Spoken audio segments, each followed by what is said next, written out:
तो गाइस, यदि आप अपने वोकैबुलरी को इम्प्रूव करना चाहते हैं, वर्ड्स को रिमेंबर करना चाहते हैं, तो आपको कुछ नहीं करना है, डेली के 10 न्यू वर्ड सीखना है, जो कि मैं आपको सिखाती हूँ विथ मीनिंग्स, यानी कि इसके मीनिंग के साथ और इसके प्रोनाउंसिएशन के साथ, और प्रत्येक वर्ड का आपको दो दो एग्जांपल्स मिलेगा, जिससे कि आप इन सभी वर्ड्स को कभी नहीं भूलेंगे। इस वीडियो में आप पूरे पूरे 10 वर्ड्स सीखने वाले हैं। जितने भी वर्ड्स आपको स्क्रीन पर दिख रहे हैं, इन सभी के बारे में हम डिटेल में सीखेंगे और इनका यूज करना भी जानेंगे, कैसे हम इस शब्द का यूज करते हैं। वर्ड्स हमें ज्यादा देर तक याद नहीं रह पाते, क्योंकि हम वर्ड्स को केवल इसके मतलब से याद रखते हैं और हम वर्ड्स को भूल जाते हैं। अगर आप इन सभी वर्ड्स को अपने डेली लाइफ में यूज करने लगे तो आप कभी नहीं भूलेंगे। तो चलिए सीखते हैं। तो गाइस, सबसे पहला वर्ड है समटाइम्स। इसे हम पढ़ेंगे समटाइम्स। इसका मतलब होता है कभी कभी। जैसे कभी कभी मैं सुबह टहलने जाता हूँ, मतलब कि रोज टहलने नहीं जाता हूँ, कभी कभी चला जाता हूँ। तो हो जाएगा समटाइम्स आई को, मैं जाता हूँ फॉर अ वॉक, ठीक है, मतलब टहलने के लिए, इन द मॉर्निंग, यानी कि सुबह में। ये कौन सा टेंस का सेंटेंस है? ये आपका प्रेजेंट इंडेफिनिट टेंस का सेंटेंस। किसी भी हैबिट के हम बारे में बात करते हैं तो ज्यादातर हम प्रेजेंट इंडेफिनिट टेंस का यूज करते हैं जब हम अपने आदत के बारे में बताते हैं। तो ये क्या है? टहलने जाना, ये हमारी क्या है? आदत है, हैबिट है। कभी कभी बारिश बहुत तेज होती है ना? ऐसा होता है कि कभी कभी बारिश बहुत तेज होती है, तो सबसे बनेगा sometimes the rain is very heavy, ठीक है। होती है के लिए यहाँ पे इज हो जाएगा, वेरी हैवी मतलब बहुत तेज। नेक्स्ट वर्ड है रेयरली, ठीक है, इसको हम पढ़ेंगे रेयरली। इसका मतलब होता है शायद ही कभी, मतलब कभी कभार, शायद ही कभी।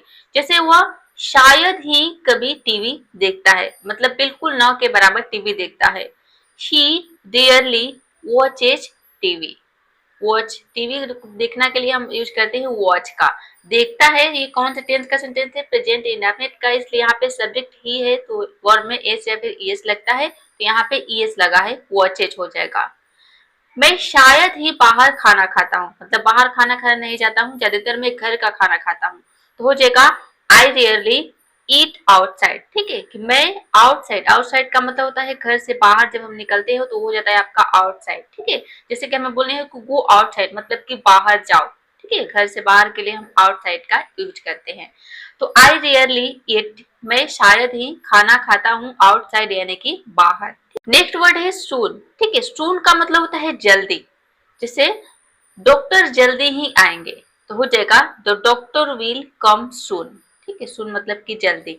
Future continue, future indefinite tense का सेंटेंस है, आएंगे गागेगी है, ठीक है, तो विल का यूज होगा। हम जल्द ही फिल्म देखने जाएंगे, वी विल गो, हम जाएंगे टू वॉच, मतलब देखने क्या? A movie. मूवी कहने मतलब होता है फिल्म, सून मतलब कि जल्द ही। सून का यूज ज्यादातर देखेंगे कि ये सेंटेंस के अंत में हो रहा है, ठीक है, दोनों में देख सकते हैं कि वी विल गो, हम जाएंगे, टू वॉच देखने, अ मूवी एक मूवी देखने, सून मतलब कि जल्द ही। लेटर, लेटर का मतलब होता है बाद में। फॉर एग्जाम्पल, मैं तुम्हें बाद में कॉल करूंगा।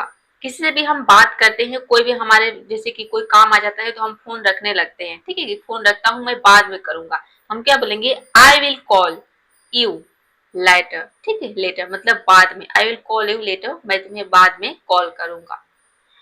वह खाना बाद में खाएगा, ठीक है, ही विल ईट, वह खाएगा कब? खाना, ठीक है। ईट का मतलब होता है खाना, खाना खाना भी आप बोल सकते हैं, ठीक है। और ईट फूड भी होता है, ईट फूड मतलब खाना खाना। तो ही विल ईट लेटर, मतलब वो बाद में खाना खाएगा। नेक्स्ट वर्ड है नाउ, इसको हम पढ़ेंगे नाउ। नाउ का मतलब होता है अभी या फिर अब। जैसे मुझे अभी जाना है तो हम बोलेंगे I have to go now. या कोई भी काम आपको मजबूरी में करना है, ना है, तो वहां पे हम यूज करते हैं हैव टू का, ठीक है। I have to go now. अब हमें बोलने हैं कि मुझे अभी खेलना है, तो हम क्या बोलेंगे? I have to play now, मुझे अभी टीवी देखना है या फिर मुझे अभी टीवी बंद करना है। तो क्या हो जाएगा? टीवी बंद करने के लिए हम स्विच ऑफ का यूज करते हैं। I have to switch off the TV now, मतलब अभी मुझे टीवी बंद करना है। वो अभी स्कूल में है, ठीक है, तो क्या हो जाएगा? ही इज एट हो जाएगा, एट स्कूल नाउ, वो अभी स्कूल में है, he is at school now. यहाँ पे स्कूल के जगह पे किसी भी आप प्लेस का नाम रख सकते हैं, जैसे कि वो अभी मंदिर में, तो क्या हो जाएगा? ही इज एट टेम्पल हो जाएगा नाउ, वो अभी मंदिर में है। देन, इसको पढ़ेंगे देन। इसका मतलब होता है फिर। जैसे पहले हम खाएंगे फिर चलेंगे, ठीक है। तो मान लीजिए कि आप कहीं, आपका दोस्त है और बोल रहे हैं चलो मार्केट चलते हैं, चलो घूमने चलते हैं, और आप खाना नहीं खाए हैं, तो उसमें हम बोलते हैं पहले हम खाएंगे, पहले हम खाना खाएंगे फिर खेत चलेंगे, ठीक है, या फिर जाएंगे। वी विल ईट फर्स्ट, मतलब पहले हम खाएंगे, देन फिर वी विल गो, हम जाएंगे, ठीक है। वो ऑफिस गया फिर घर आया। He went to the office, office गया, ये हो गया आपके पास्ट इंडेफिनिट टेंस का सेंटेंस। गो का सेकेंड फॉर्म होगा, ठीक है। पास्ट इंडेफिनिट टेंस में हम वर्ब के सेकेंड फॉर्म का यूज करते हैं। जाना के लिए गो होता है, तो गया हो जाएगा वेंट। ऑफ द ऑफिस, वो ऑफिस गया, फिर घर गया, फिर घर आया, तो क्या हो जाएगा, केम हो जाएगा, then came home. Next word है येस्टरडे। येस्टरडे, इसको हम पढ़ेंगे येस्टरडे, इसका मतलब होता है कल, यानी कि भूतकाल, जो बीत चुका है, जो कल बीत चुका है उसको हम बोलते हैं येस्टरडे, बीता हुआ कल। जैसे मैं कल बाजार गया था, ठीक है, मतलब जो कल बीत गया है वो कल मैं बाजार गया था, तो हो जाएगा, ये कौन सा टेंस का सेंटेंस है, ये आपका पास्ट इंडेफिनिट टेंस का सेंटेंस। आई वेंट हो जाएगा, मैं गया था या फिर मैं गया। I went to the market yesterday, मैं कल बाजार गया था। उसने कल मुझे फोन किया था। ही कॉल्ड हो जाएगा, कॉल का मतलब होता है फोन करना, उसका सेकेंड फॉर्म कॉल का थर्ड फॉर्म सेम भी होता है, ठीक है। वे called, called second form third form दोनों सेम होता है। ही कॉल्ड, उसने फोन किया। मी मतलब कि मुझे, येस्टरडे मतलब कल या फिर फोन किया था। नेक्स्ट वर्ड है टुमारो, ठीक है, इसको हम पढ़ेंगे टुमारो मतलब कल, भविष्य में आने वाले कल को हम बोलते हैं टुमारो। जैसे हम कल पिकनिक पर जाएंगे, हम बोलेंगे वी विल गो, हम जाएंगे ऑन अ पिकनिक हो जाएगा टुमारो मतलब कि कल। कल मेरी परीक्षा है, I have an exam tomorrow. I have मतलब मेरे पास है, कोई भी चीज हम यूज करते हैं, तो मेरी परीक्षा है तो हो जाएगा I have an exam tomorrow, कल मेरी परीक्षा है। नेक्स्ट वर्ड है हियर, ठीक है, हियर, हियर का मतलब होता है यहाँ। देखिए किसी भी वर्ड के अंत में अगर आर रहता है, ठीक है, और आर से पहले कोई वावल आता है, जिससे वावल कितने होते हैं, 5 होते हैं, ए ई आई ओ यू। तो कोई भी वावल अगर आ जाता है तो वहां पे आर लेटर हम क्या करते हैं, साइलेंट कर देते हैं, मतलब आर को प्रोनाउंस नहीं करते हैं। ये तो हो गया आपका पहला रूल। दूसरा रूल, किसी भी वर्ड के अंत में ई आता है तो ई लेटर साइलेंट रहता है, हम ई को प्रोनाउंस नहीं करते हैं। तो यहाँ पे आपको क्या केवल पढ़ना है, र को साइलेंट रखना है, आपको बोलना है हियर, ठीक है, हियर मतलब यहाँ।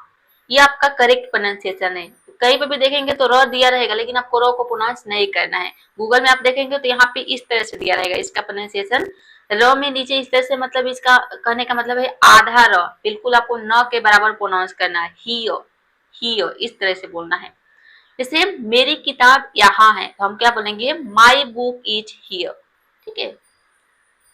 वह यहाँ काम करता है, ही वर्क्स, वह काम करता है, प्रेजेंट इंडेफिनिट टेंस का सेंटेंस है, वर्क हो जाएगा, हियर मतलब कि यहाँ। देयर, यहाँ पे भी आपको रॉ का प्रोनाउंस नहीं करना है, केवल बोलना है देयर, ठीक है, देयर मतलब वहां। जैसे वह वहां खड़ा है, क्या हो जाएगा, ही इज स्टैंडिंग देयर। कोई भी व्यक्ति जब आप आपसे कुछ दूरी पर खड़ा रहता है, ठीक है, तो हम बोलते हैं वो वहां खड़ा है, तो हम बोलेंगे ही इज स्टैंडिंग देयर मतलब वहां खड़ा है। मेरी चप्पल वहां है, ठीक है, माई स्लीपर्स आर देयर। कभी भी हम चप्पल पहनते हैं तो क्या होता है, एक चप्पल मिलता है, एक चप्पल खो जाता है, नहीं दिखता है, तो ऐसे हम बोलते हैं मेरी चप्पल वहां है, दूर कहीं दिख जाती है तो हम बोलते हैं देयर, ठीक है, मतलब वहां है, तो आपको बोलना है माई स्लीपर्स आर देयर।